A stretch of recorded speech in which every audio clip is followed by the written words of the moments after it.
To A throne, ठीक है। इनको वो मौका भी नहीं मिला जिसकी वजह से ये जो हज़ारों लोगों के कत्ल करके जो है हुकूमत पे बैठ जाते, बादशाह बन जाते। And shut the gates of mercy on Mankind, और इंसानियत पे जो है रहम दिली ख़त्म कर देते, वैसे चांसेस भी इन लोगों को नहीं मिले, ठीक है। दी स्ट्रगलिंग पैंग्स ऑफ कॉन्शियस, और इन लोगों के दिमाग में जो है डिलीमास डेवलप नहीं हुए, मतलब कि ये सच के साथ है या बुराई के साथ है, इनको सच को छुपाना है, ऐसी चीज़ें इन लोगों के साथ नहीं हुई।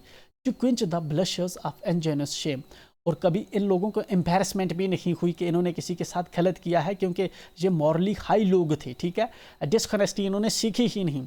Are heap the shrine of luxury and pride, और जो मतलब कि अमीर ज़्यादा लोग हैं, अमीर लोग हैं, कभी जो है उनके सामने जो है ये जाकर, मतलब उन अमीर लोगों के ढेर के सामने ये जाकर इन्होंने क्या नहीं किया, with incense kindled at the Muse's flame, कभी उनकी तारीफ़ें नहीं की, उनके लिए म्यूज़िक वगैरह नहीं लिखे ताकि इनको कुछ फेवर मिले, मतलब किसी के सामने झुके नहीं, मतलब कि वो ग्रीडी वगैरह सेल्फिश टाइप के लोग ये नहीं हुआ करते थे।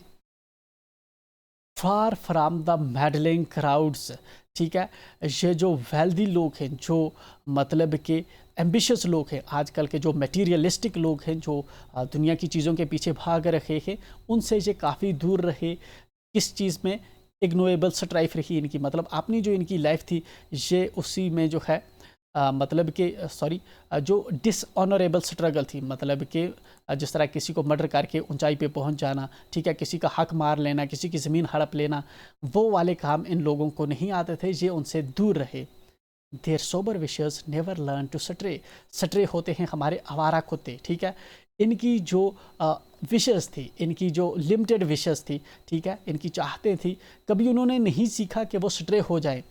along the cool sequestered well of life, ये जो इनकी लाइफ है इस वैली के अंदर, ये बिल्कुल कूल एटमॉस्फेयर के अंदर रहते हैं, दुनिया के शोर शराबे से दूर।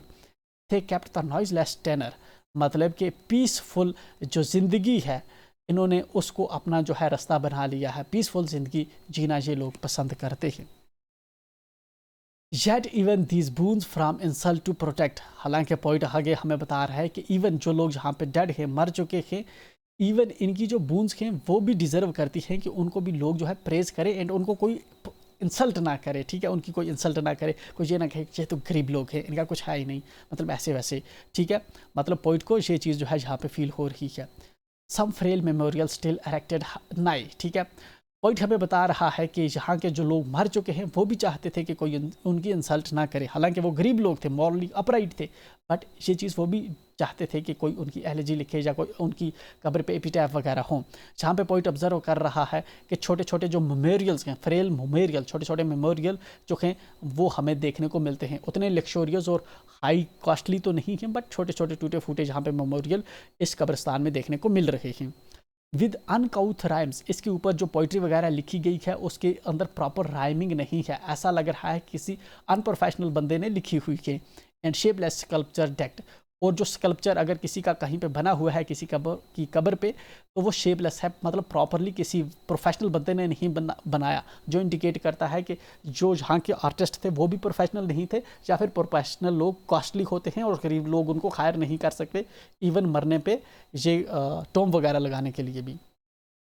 इम्प्लोर्स द पासिंग ट्रिब्यूट ऑफ ए साई, ये जो यहाँ पे फ्रेल मेमोरियल है, ठीक है, ये स्कल्पचर है, ये किस लिए बनाए गए हैं? इसलिए बनाए गए हैं, ये सीख करते हैं, इम्प्लोर करते हैं, ये चाहते हैं कि जो पासर्स हैं, जो साइड से गुजरते हैं, वो इनको ट्रिब्यूट पेश करें, ठीक है, इनको ट्रिब्यूट पेश करें, मतलब कि ये जो जहाँ पे मर चुके हैं उनको रिस्पेक्ट से जो है इन डेड को देखें। Their name, their shares spelled by unlettered muse, unlettered means uneducated person, जहाँ पे इनका जो नाम है, इनके जो ईयर्स हैं, कब मरे, कब जिंदा हुए, कब पैदा हुए थे, ठीक है, तो ये किसी पर्सन ने इसकी स्पेलिंग जो लिखी है वो अपने आप में अनएजुकेटेड लग रहा है, शायद परफेक्ट मिस्टेक हुई है जहाँ पे इनका नाम और स्पेलिंग्स लिखने में। The place of fame and allergy supply, ये वाली जो है, ये जो नाम वगैरह हैं, ये मतलब एक एलर्जी का काम कर रही है इनके लिए, इन पर्सन के लिए जो जहाँ पे मरे हुए हैं। एंड मैनी ये Holi text around she strives, ठीक है, और इसकी जो टॉम्ब हैं, ठीक है ना, जो स्टोन जहाँ पे इनग्रेव किए गए हैं, एक तो जहाँ पे इनका नाम लिखे हैं, इनकी डीओबी वगैरह लिखी गई है, ठीक है, किसी अनप्रोफेशनल पर्सन ने, और बाइबल से ली गई कोई टेक्स्ट जो है, हॉली टेक्स्ट जो है, इसके सराउंडिंग में लिखी हुई है इनके टॉम्ब पे, ठीक है। कौन सी स्पेसिफिकली, क्योंकि बाइबल के अंदर तो बहुत सी टेक्स्ट हैं, तो स्पेसिफिकली कौन सी जो है जहाँ पे टेक्स्ट लिखी गई है, that teach the rustic moralist to die, ठीक है। रस्टिक मीन्स सिंपल, जो दिखाता है कि सिंपल जो होते हैं, अपराइट मॉरल जिनके होते हैं, उन लोगों को कैसे मरना चाहिए, ठीक है, कैसे उनकी डेथ होती है। तो वो जो है वो वाली बाइबल के अंदर जो कुछ वर्सेस के हैं वो यहाँ पे लिखी हुई है। फॉर होम टू डम फॉरगेटफुलनेस ए प्रे, ठीक है।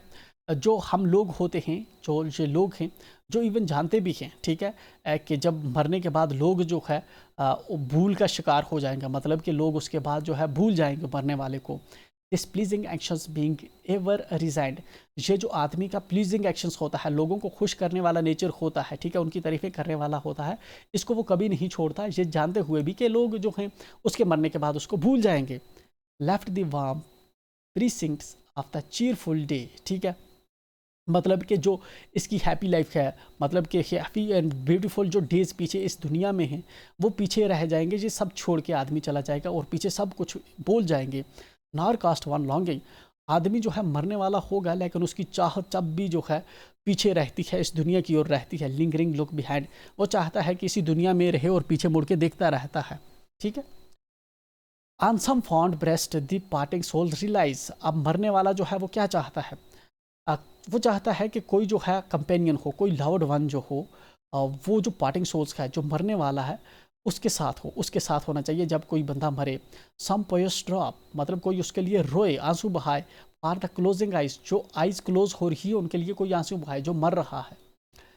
Even from the Tom the voice of nature cries, even जो टॉम्ब होता है मरे हुए पर्सन के ऊपर जो इरेक्ट किया जाता है, उससे जो है ये क्राइज निकलती है, ठीक है, कि उसको प्रे किया जाए, क्योंकि उसके अंदर लाइन्स लिखी गई होती हैं। Even in our ashes live their wonted fires, even जो हमारी जो एशेज होती है उनमें भी ये चाह होती है कि हमें जो है हमें रिस्पेक्ट किया जाए, हमें जो है याद किया जाए, ठीक है। For thee who mindful of the unhonoured dead, ठीक है, उनके लिए जो यहाँ पे अनऑनर्ड डेड है, इस कब्रिस्तान के अंदर जो लोग मरे हैं लेकिन इन पे किसी ने एलजीज वगैरह नहीं लिखी है, तो यहाँ पे पोइट जो है वो माइंड कर रहे हैं कि उन पे जो है किसी ने कुछ एलजीज नहीं लिखी, वो इतने अमीर नहीं थे, तो पोइट अब उनके लिए क्या कर रहा है, dost in these lines their artless tale relate, अब मैंने जो है उनकी एलजी यहाँ पे लिख दी है अपनी इस पोइम के अंदर, एंड जब भी आप लोग पढ़ोगे तो आप इसको रिलेट कर पाओगे। ये जो आम लोग हैं जिन पे कोई एलजीज लिखी गई नहीं है, तो इनके बिहाफ पे मैंने एलजी जो है इनके लिए लिख दी है। If chance by lonely contemplation led, अगर तुम्हें जो है कभी जो है मतलब अगर जो है बाई चांस जो है तुम्हारे साथ भी यही सीन होता है, मतलब कि मर जाते हो, पोइट शायद खुद को रेफर कर रहा है कि जब ये मर जाता है, सम किंडर्ड सेपरेट, कोई एम्पैथेटिक पर्सन, कोई इसकी तरह अच्छा आदमी क्या करेगा, शैल इंक्वायर थाई फेट, तुम्हारी जो फेट है उसके बारे में लिखेगा, तुम्हारी एलजीज लिखेगा, ठीक है। मतलब पोइट कह रहा है जब मैं मर जाऊँगा तो दिन मेरी भी कोई इस तरह एलजीज लिखेगा, ठीक है, जिस तरह से इन लोगों की किसी ने एलजी नहीं लिखी तो मैंने लिखी थी, ठीक है। अब ये चीज़ पोइट जो है, थाई का मतलब होता है जुआर, पोइट, ये जुआर का पोइट का मतलब है या तो पोइट अपने लिए भी यूज़ कर रहा है एंड हमारे लिए भी यूज़ कर रहा है, हम रीडर्स के, बट थाई जो है यहाँ पे पोइट मोर स्पेसिफिकली अपने लिए यूज़ कर रहा है, क्योंकि आगे जब हम इसको पढ़ेंगे तो इससे पता चलेगा उस गाँव में तो पोइट था, हम तो थे नहीं, ठीक है ना। But it can be like this, आप इंटरप्रेट कर सकते हैं अपने हिसाब से। तो पोइट हमें क्या कह रहा है, ओके, तो पोइट हमें कह रहा है कि जब मैं मरूंगा तो मेरे बाद भी जो है इस तरह से कोई कैंडल हार्ट जो है मुझ पे एलजी लिखेगा।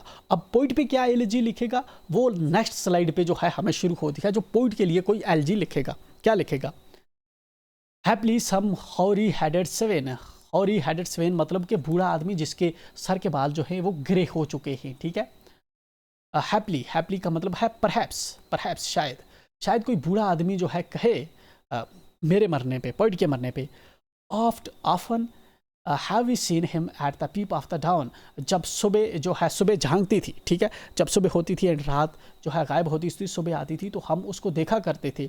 ब्रशिंग विद हेस्टी स्टेप्स, तेज़ तेज़ वो कदम रखते हुए जहाँ से चला जाता था इस मैदान में से द ड्यूज़ अवे, और जिसकी वजह से जो ड्यूज़ थे, मतलब कि जो ग्रास पे ड्यूज़ होती थी, उसके हेस्टी स्टेप से वो इधर उधर उठ के बजती थी, छलकती थी। ठीक है, जब आप तेज़ तेज़ चलेंगे तो आपके पैरों से जो घास पे नमी होती है वो इधर उधर छलकेगी। To meet the sun upon the upland lawn, वो जो पर्सन है वो जहाँ से कहाँ जाता था, एक पहाड़ी पे चढ़ के जाता था। मतलब पोइट जो है, पोइट की शायद ये हैबिट है कि वो जब सुबह उठता है तो सुबह जल्दी जल्दी वो उठ के पहाड़ पे जाता है, शायद वहाँ पे ये सूरज को जाके देखता होगा। ठीक है, to meet the sun upon the land lawn, upon lawn, ठीक है, अपलैंड लॉन। ठीक है, अपलैंड जो ऊंची जो पहाड़ी है, जो टेला है, वहाँ पे जाकर जो है वो शायद पोइट जो है सन को ऑब्जर्व करता है। ये लोग इसके बारे में कहा करता था। There at the foot of yonder nodding beech, yonder means for, nodding beech मतलब एक ट्री है। ठीक है, एक ट्री है, वहाँ पे उस जो है ट्री के नीचे क्या होगा, that wreathes its old fantastic roots so high, जिसकी जो है पुरानी जो रूट्स हैं बड़ी हाई हैं। ठीक है, बीच के ट्री के नीचे। His listless length at noontide would he stretch. ठीक है, दोपहर के टाइम में वो क्या करता था, वहाँ पे दिन को लिस्टलेस हो जाता था, मतलब कि दिन को वो स्ट्रेच कर जाता था, दिन को वो सो जाता था उस पेड़ के नीचे, वहाँ पे वो सोता था। And pore upon the brook that babbles by, और इस जो नाला है इसके किनारे भी वो कभी देखने को मिलता था, वहाँ पे लिस्टलेस होता था, सोता था, या वहाँ पे स्ट्रेच वगैरह करता था। ब्रोक मीन्स नाला। Hard by John would, and जहाँ पे क्या होता था कि ये जो नियर बाई एरियाज़ में जो जंगल है, छोटा सा पेड़ है, जो फॉरेस्ट है, वहाँ पे भी लोग इसको देखते थे। नाउ स्माइलिंग एज इन स्कॉन, अब जो है ये मतलब कि मॉक कर रहे हैं या मिस कर रहे हैं किसको, पोइट को शायद। मटरिंग हिज वेवार्ड फैंसीज ही वुडरोव। ठीक है, अब जो है वो पोइट के बारे में शायद बात कर रहे हैं। ठीक है ना, ये जो पेड़ है वहाँ पे जो है पोइट शायद मिसिंग है उन पेड़ों से। नाउ ड्रूपिंग वो फुल वेन। ठीक है, अब जो पेड़ हैं वो सैड लग रहे हैं, वो पेल लग रहे हैं, लाइक वन फोरलोन, जैसे कि वो मतलब डिसोल्यूट हो गए हों, अकेले पड़ गए हों। आर क्रेजीड विद केयर, या फिर जो है मतलब कि उनका किसी ने जो है परेशान हो गए हों, शायद उनका कोई जैसे केयर ना कर रहा हो। आर क्रास्ट इन होपलेस लव, या फिर अब नोमीद हो चुके हैं क्योंकि इनमें अब घूमने कोई नहीं आ रहा, पॉइंट वहाँ पे नहीं जा रहा। One morn I missed came, देन कोई विलेजर जो है उनमें से कहेगा, क्या कहेगा, एक सुबह मैंने पाया कि मैंने उसको नहीं पाया, मैंने उसको मिस पाया। ऑन द कस्टम हिल, जिस हिल पे वो रोज़ चढ़ के जाता था सुबह सुबह, मैंने पाया कि एक सुबह वो वहाँ पे नहीं गया। Along the heath at near his favourite right tree, ना ही मैंने उसको जो है हीथ पे और ना ही जो उसका फेवरेट ट्री है, मैंने उसको इन दोनों जगह पे नहीं देखा। ठीक है, मतलब ना ही मैंने उसको लैंड पे देखा, ना ही मैंने उसको जो है उसका जो फेवरेट ट्री है बीच वाला, मैंने उस वहाँ पे भी उसको नहीं देखा। In other came nor jet beside the हिल, दूसरा पर्सन जब आएगा तो दूसरा पर्सन कहेगा, ना जो नाला है, जो स्ट्रीम है, उसके करीब भी हमने उसको नहीं देखा। नार अप द लॉन, ना ही जो है अप हिल पे हमने उसको देखा। नार at the wood was he, जिस जंगल में या जिस फॉरेस्ट लैंड में वो हुआ करता था, वहाँ पे भी हमने उसको नहीं पाया, मतलब कि पॉइंट डेड हो चुका है। द नेक्स्ट विद डर्जेस, डर्जेस होते हैं जब कोई पर्सन मरता है तो उस वक्त जो सॉन्ग बोले जाते हैं, म्यूजिक बजाया जाता है, that is dirges. The next with dirges due in sad array, दूसरे दिन जो है नेक्स्ट जो हमें देखने को मिलता है कि एक डेड बॉडी के लिए जो है डर्जेस गाई जा रही है। ठीक है, मतलब कि कोई पर्सन मरा है एंड यहाँ पे उसके लिए जो है उसकी फनरल पे कुछ सॉन्ग वगैरह, म्यूज़िक वगैरह बजाए जा रहे हैं। Slow through the church way path we saw him borne, अब हम उसको देख रहे हैं कि उसको चर्च का जो चर्च यार्ड है उसके अंदर दफना दिया है। दफनाए नहीं, एक किस्म से हमने उसको देखा कि वो वहाँ पे रिबॉर्न, मतलब एक नई ज़िंदगी में उसकी शुरुआत हो गई है, नई तरह से बॉर्न हुआ है अगली लाइफ में। मेटाफर है जी। अप्रोच एंड रीड द ले, अब पॉइंट जो है जो डेड हो चुका है, ये हमें क्या कर रहा है कि इधर आओ और इसको पढ़ो। किसको पढ़ो, ये जो यहाँ पे पड़ा हुआ है, graved on the stone beneath you aged thorn, ये जो झाड़ी के नीचे एक बड़ा सा स्टोन है जिस पे कोई एपिटैफ लिखा हुआ है, कोई एलजी वगैरह लिखी हुई है, आप आओ और उसको पढ़ो। हमें कह रहा है कि आप आओ उसको पढ़ो, मतलब कि पोइट की कब्र पे कोई स्टोन है जिस पे कुछ लिखा हुआ है, एपिटैफ लिखा हुआ है। अब ये हमें बुला रहा है, हम जाएं और उसको पढ़ें, उस पर क्या लिखा हुआ है। तो अगली लाइन से वही एपिटैफ जो है झाड़ी के नीचे जो इसकी कब्र पे जो पत्थर है, जो स्टोन है, उस पर जो चीज़ इनग्रेव हुई है, ये हम पढ़ रहे हैं। Here rest his head upon the lap of earth, जहाँ पे ये पर्सन जो है ज़मीन की झोली में सोया हुआ है, इसने अपना सर रख के सोया हुआ है। इशू टू फॉर्चून, इस पर्सन के पास ना ही फॉर्चून थी, ना ही इसके पास वेल्थ थी। एंड टू फेम अननोन, और ना ही इसके पास कोई जो है फेम थी, ठीक है, अननोन था फेम से भी और फॉर्चून से भी। Fair science frowned not his humble birth, ठीक है, जो फेयर साइंस थी, फेयर साइंस मीन्स जो लर्निंग वगैरह थी वो इसकी ज़िंदगी में आ नहीं पाई, ठीक है, एंड जो लर्निंग वगैरह नहीं थी तो ऑब्वियसली जो पॉवर्टी में ज़िंदगी गुजारेगा, and melancholy marked him for her own, और इसकी वजह से जो है इसकी लाइफ में जो है सैडनेस शुरू होगी, ठीक है, शुरू हो गई थी, ठीक है। लार्ज वाज हिज बाउंटी, ठीक है, उसकी जो जनरसिटी थी वो बहुत जनरस पर्सन था, ये जो पर्सन मर चुका है पॉइंट जो है बहुत जनरस था, एंड हिज सोल सिंसियर, और दिल का बहुत अच्छा था, मतलब इसका रूह बहुत अच्छी थी। Heaven did a recompense as largely sent, ठीक है, तो हेवन ने इसको जो है कंपनसेट किया है इसकी अच्छाई की वजह से, ठीक है।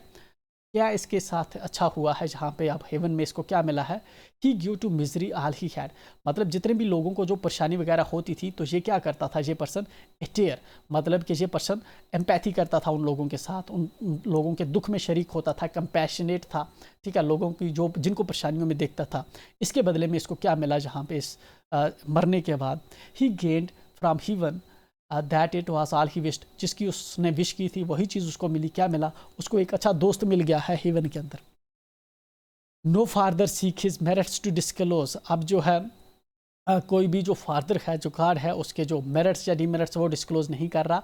अड्रा his frailties from the dread abode, ये जो मरा हुआ है इसने क्या इसकी अच्छाइयाँ बुराइयाँ तो जहाँ पे डिस्क्लोज नहीं हो रही, वो नहीं डिस्क्लोज हो रही, जहाँ पे लिखा हुआ नहीं है कि वो डिस्क्लोज हम नहीं करेंगे। देयर थे like in travelling hope repose, ठीक है, जहाँ पे जो है ये जो है एक होप के साथ जहाँ पे इस कब्र के अंदर ये दफन है ये बंदा। The blossom of his father and his God, इस उम्मीद से कि इसका जो जब डे ऑफ जजमेंट आएगा तो इसके साथ बेटर होगा, जो गॉड है इसके साथ जो है फादर एंड गॉड इसके साथ जो है बेटर करेंगे on the day of judgement. Perhaps point जो है एक्सपेक्ट कर रहा है कि इसकी गुड डीड्स वाला पर्सन था, ठीक है, हालांकि पोर और गरीबी में ये मरा, एंड शायद ये जन्नत में जाएगा, हेवन में जाएगा। इसके साथ ही हमारी ये पोएम ख़त्म हो जाती है।